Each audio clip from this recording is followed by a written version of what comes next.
This episode of Get Outta Here, the AP Travel Podcast, is sponsored by Carnival Corporation, the world's largest cruise company with 10 of the world's leading brands, including Carnival Cruise Line, Cunard, Holland America Line, Princess Cruises, and Seabourn.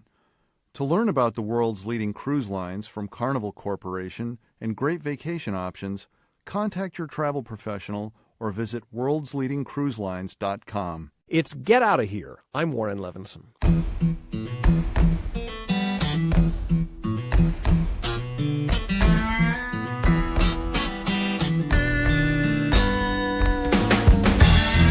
Green Book, the race relations buddy movie that won the Best Picture award at the Oscars this year, doesn't share much beyond a title with Victor Green's Guide, but it has made the guide, published by the New Jersey mail carrier from 1936 to 1967, a lot more well-known. New roads and affordable cars sent millions of people on road trips for the first time in the middle of the 20th century. But in legally segregated America, the road was full of traps for black travelers. Restaurants and hotels could legally refuse them service. Even getting a restroom could be a fraught experience. The Green Book, a listing of places where black travelers could expect to be welcome, saved a lot of humiliation, and worse. The Green Book went out of business a few years after the Civil Rights Act became law in 1964, and a lot of the places it described eventually faded away. But in recent years, there's been a nascent movement to reclaim some of that history, a trend the AP's Russell Contreras wrote about recently from Albuquerque, New Mexico. We talked with him the other day about Green Book tourism. So, Russ Contreras, there are people who actually take Green Book tours, or is this still something that's really novel? It's something that's really novel that started a few years ago prior to the movie Green Book. There had been some researchers looking into the legacy of Route 66 with black travelers. And so a number of scholars and travel experts and aficionados of Route 66 started to look and examine how black travelers navigated Route 66 back in the day. Because Route 66 has this novelty aspect to it. It's America's highway. But for black travelers, it could be really dangerous because it was so desolate. So a few years ago, there were a group of folks who started printing out green books and just taking tours about, and as part of their overall Route 66 trip or vacation, would try to find any of these sites, whether they were in Oklahoma, New Mexico, or California. And some of these buildings remain. A lot of them are gone. But since you could find the addresses, one could visit there and say, well, okay, well, here's a car wash. At one time, this was a site of a hotel or motel that was an oasis in the desert. And this provided protection for black travelers or any travelers of color, at least for that one night. So it became this thing that some aficionados started doing and posting online and sharing it with people. So when the historians come through a location and tell the locals or tell the owner, this place used to be, sort of like a 20th century version of a stop on the Underground Railroad, are the owners surprised, or is it something they knew? A lot of times they are surprised. When the Associated Press did our story on the Green Book, after the movie came out, the owner of the De Anza Motor Lodge in Albuquerque posted online this excitement that, look, our motel that is going through renovations was a site for black travelers that was in black travelers' guidebooks more than 50 years ago. I don't think that the owners or people in the development knew this story, but then, of course, then they started bragging about it because this motel, particularly on Route 66 in the middle of Albuquerque, was such a mainstay and such an iconic place that it elevated their importance. The guy that ran this hotel for many years had an underground tunnel that had a Hopi mural on it. So it was like from 1947. So it elevated this place that this was really an oasis that invited all people of color.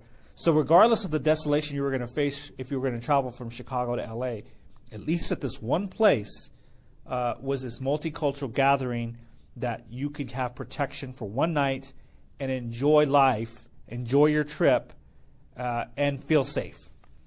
So if you're driving from Chicago to L.A., we're talking like late 1940s when this is just becoming a thing. If you're black, you're still going to be going through sunset towns. You're going to be going through places where it's clear you're not particularly welcome. So this is like you've got oases noted in this guidebook. Exactly, and the book also gave you some warnings about places that were sunset towns. It wasn't a very political book. Because it was distributed at some mainstream gas stations, but it did give you some tips on what to do and how to stay safe. It listed not only motels, but also places that one could use the restroom or get gas, for example, or stops along the way for your family to enjoy some public lands. It would designate this place is safe for your family. And so you could travel, but it also gave you tips. Before the days of GPS, you could calculate how long it would take you to go from Bloomington, New Orleans to, say, Winslow, Arizona. Would it take you 2 days or 3 days? Many folks that I talked to who used the Green Book would say if they were somewhere, in between towns, and one had to go to the restroom, they would stop on the side of the road, or they would keep driving all night, worried that they were in a sunset town, or worried they would stop at the wrong place. And many times this contributed to accidents because drivers would fall asleep, or they would make themselves vulnerable if they pull over the side of the road to thieves and so forth and so on. So it was even though you were trying to attempt a vacation or some sort of leisure for your family, you were taking a chance. So is greater knowledge of the Green Book bringing more tourists, more money, more attention to some of these places? It is. Right now, places like Route 66 and other highways are experiencing efforts for preservation, because what's happening on some of these highways like Route 66 is there's this sense that we're losing something of Americana, that what was once such a central part of this country's history is being gone, is being destroyed because of development, because of changing patterns for motorists. And now, as we go through these preservation efforts, people of color are saying, well, wait a minute, we have a legacy here too. So some of the sites in Albuquerque, New Mexico, for example, that have gotten some preservation money and are being rehabilitated and used for different things, more housing, apartments, or renovated hotels. This history is coming along, and there are various historical groups that are coming together and say, well, let's maybe create a website. Let's do a civil rights tour. If you were coming through my town, here are some places that offered haven for black travelers or Latino travelers. And so that's being part of the history, but it's not as taking off as other preservation efforts, but it is starting to begin to show itself in these various towns. And so what do you find in Albuquerque, in New Mexico in general, beyond the motel? Yeah, so beyond the De Anza Motor Lodge, there were other sites that offered protection for black travelers. Hotel Alvarado, for example, and it also had a Fred Harvey restaurant. That building is still standing and is now the train station in Albuquerque, New Mexico, downtown. So the building it's standing still. It's a beautiful building. It, for many years, it didn't have a lot of use. But now, since the downtown is going through some renovation and some preservation efforts and some construction with a new transit system they have, people are starting to pay attention to this particular building. And as word spreads that this was the spot where reportedly famous jazz singers stopped and stayed when they came to Albuquerque, that it is a place that one could go and feel the experience. Now, there's no signs that say, here's where Miles Davis stopped or here's where Duke Ellington rested. But slowly people are starting to get the information and doing like these side tours and bringing children there and explaining the history of this place. It is located in a part of town where there are a lot of homeless people, where there are a lot of folks suffering from various mental illnesses. So it hasn't garnered as much tourism as some of these folks would like, But as more people learn about this history and other motels, I think that you're going to start to see more of these tours, like Albuquerque experienced when the movie or the TV show, when Breaking Bad started. You started seeing people doing these self-tours themselves. They would do the research and go and drive by various sites from the show. I think you're going to start to see that with the Green Book and Route 66. And do you see that a specific bump related to the movie, which, other than the title, it kind of just sort of barely grazes the subject? Yeah, barely grazes the subject, but what's interesting is I started seeing a lot of copies of the Green Book being sold on eBay. I started seeing forums online showing people or informing people how one could get a copy of the Green Book. These are not the original ones, but pretty close to the copy. It looks like somebody copied the original ones and printed out versions, and you can get them relatively cheap, like $5 or $7. And some of the elders that I interviewed in Albuquerque, New Mexico, had already bought a copy. One particular a longtime civil rights advocate here in Albuquerque had bought one online, and he said he wanted to buy it to show his grandchildren.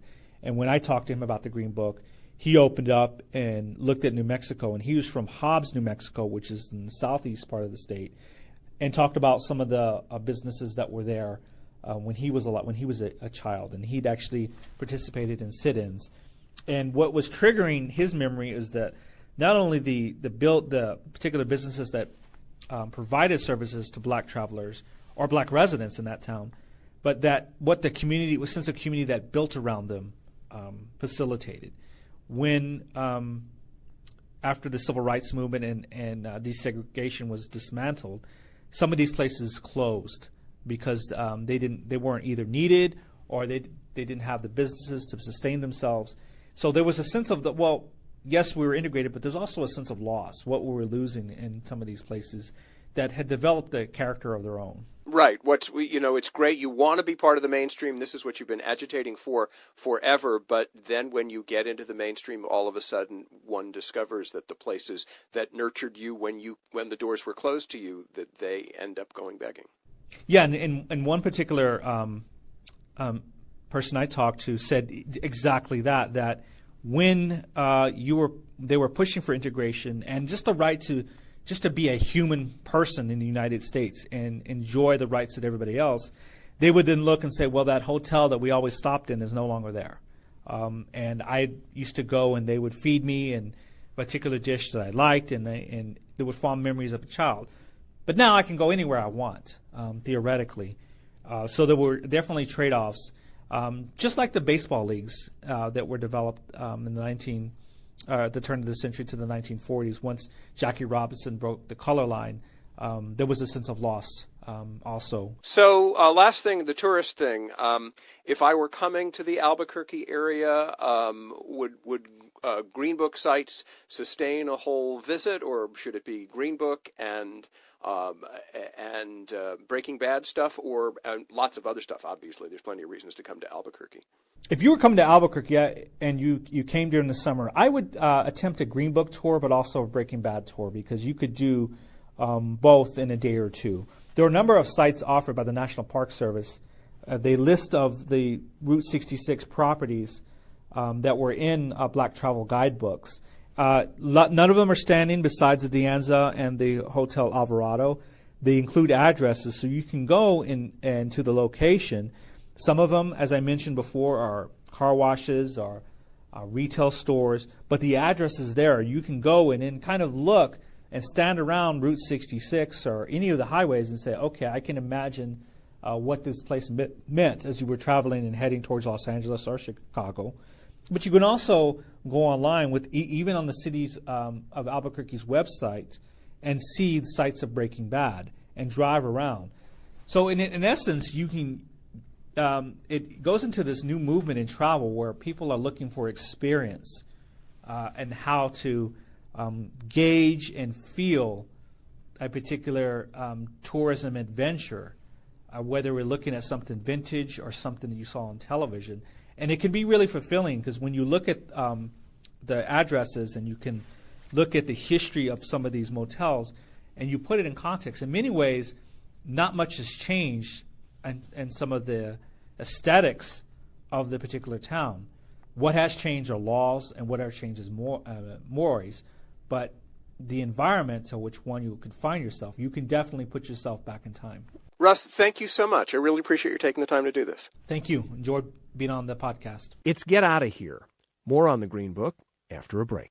Download the AP News app for the latest in news, sports, travel, entertainment, and more.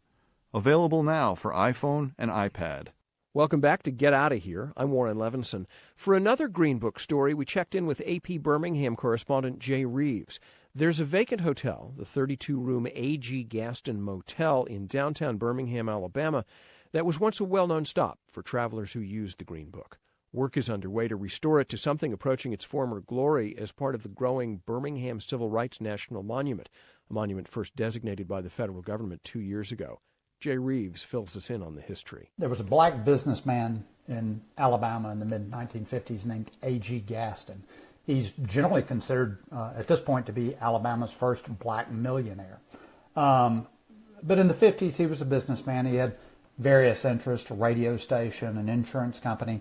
In 1954, he opened a motel in downtown Birmingham. It was named the A.G. Gaston Motel. It was intended as a nice place for black travelers to stay. At the time, the city was very segregated.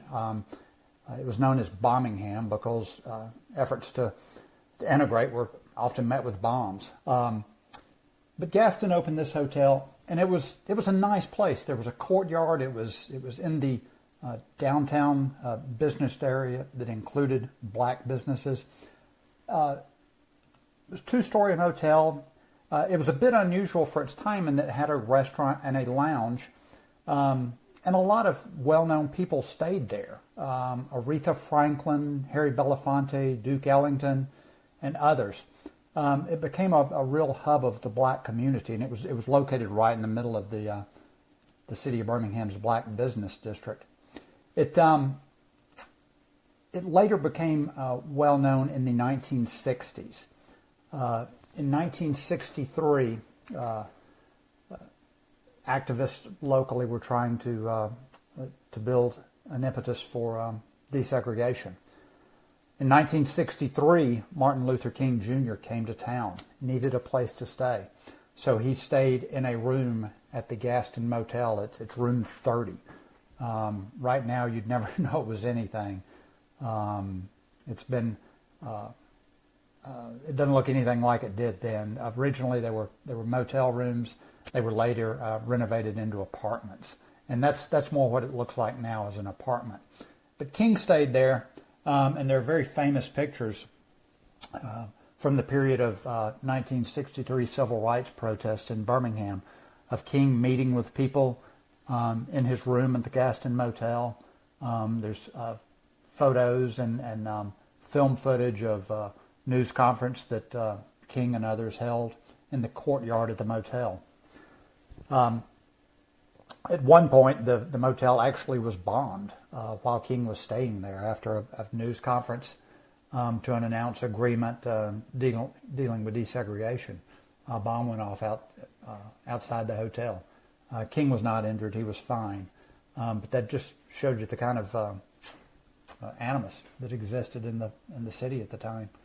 That period of 1963, that's where we saw the famous images that exist today of fire hoses being used on black people who were marching outside of 16th Street Baptist Church in a park, just demonstrating for equal rights. Later that year, in September, a bomb went off outside the 16th Street Baptist Church. 4 young black girls were killed. And that church was just one block over from the Gaston Motel. And what does the place look like now? But most recently, it's just been sitting vacant. You can tell where people have been staying in there, perhaps climbing over walls, climbing under gates, seeking shelter, but it's just been vacant. Structurally, the building is okay. There's a lot of damage that water's done through leaky roofs, broken windows, doors left open. It is in the process of being renovated. work has actually just begun on the Gaston Motel. It's going to be part of what is called the Birmingham Civil Rights National Monument. This encompasses the area of downtown Birmingham where the marches were held, where those awful images of fire hoses and police dog came from. But the Gaston Motel, once it is restored to its splendor, what it looked like in the 1950s and 60s, it's going to be a centerpiece of this national monument. It's not open for visitors now, but eventually it will be, and people will be able to come in and see what it looked like, both during King times there, but also when it was featured in the Green Book, that book for black travelers who needed a safe place to stay. I was in the building recently, and crews are there working. Actually, it's a crew from the A.G. Gaston Construction Company, which was one of Mr. Gaston's businesses. And they are doing things like removing later additions to the building. They're shoring up some of the outside masonry. The building is so old. There was cracked masonry, missing masonry. They are trying to secure it so it'll be safe from not being vandalized. One of the things that they are doing is going through plans to determine exactly what the motel would have looked like when King stayed there in 1963. The current configuration of the room where he's believed to have stayed, room 30, it's two different rooms with a bathroom area and what had been a kitchenette during the time the building was used as an apartment. The plan is to remove all the later additions and to put vintage furniture in there with 1960s, 1950s textiles, and have it looking as it did when Dr. King might have stayed there. The Gaston Motel is really unique in Birmingham because it was one of the few places where black travelers could stay. As I say, the city was very segregated. Of course, many people moved during the worst of the Jim Crow. It hollowed out the area's population to an extent. But the Gaston Motel was always there for people who needed a place to stay. Right now, there really aren't any other places in the area that are equivalent of this. It is unique unto itself in Birmingham. Jay Reeves is the Associated Press correspondent in Birmingham, Alabama. He and Russell Contreras, who reports from Albuquerque, are part of the AP's Race and Ethnicity team. For more background on the Green Book, we'd recommend Yura Barichin's documentary, The Green Book, Guide to Freedom. It's playing on the Smithsonian Channel. And now, my favorite trip. This week,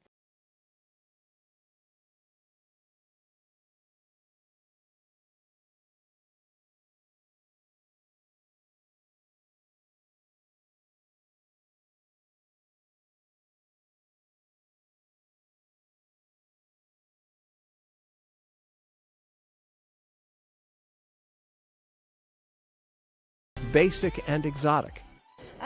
I'm about to celebrate my 1-year anniversary with my husband, and on our honeymoon last year we went to Bora Bora, so that didn't suck. It was pretty Look like that? Yeah. Like the pictures? Yes, yeah, it looks like a screensaver. That and I'm from Texas, so we would always go to Mexico for vacations. I love Tulum. I basically love anywhere I can sit on my ass and have a cocktail and just unplug. Same. Yeah. Sometimes no phone in the hand, too. Yes, put it away. Another country performer, Dylan Scott, reports he's just starting to see the outside world. Epic. We don't do much epic stuff. My family and I, we go to Orange Beach, Florida. I'm from Louisiana. That's our thing. So this past year I went out to Jamaica. That was fun. I went to the Bahamas. That was fun. So those are pretty epic, right? Come on now. Yeah. That's really epic. Yeah. What did you think? Oh, I loved it. It was perfect. Yeah. The AP's Marcella Izaza got us those stories at the iHeartRadio Music Awards in Los Angeles.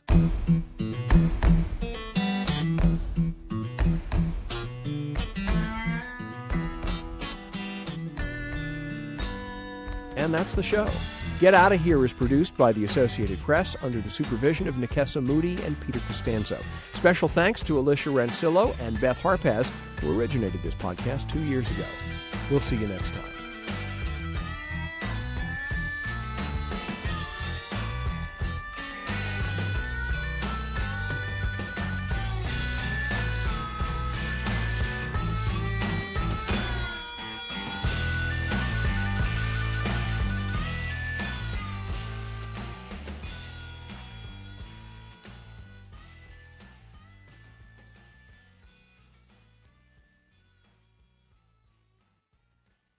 This episode of Get Outta Here, the AP Travel Podcast, was sponsored by Carnival Corporation, the world's largest cruise company with 10 of the world's leading brands, including Carnival Cruise Line, Cunard, Holland America Line, Princess Cruises, and Seabourn.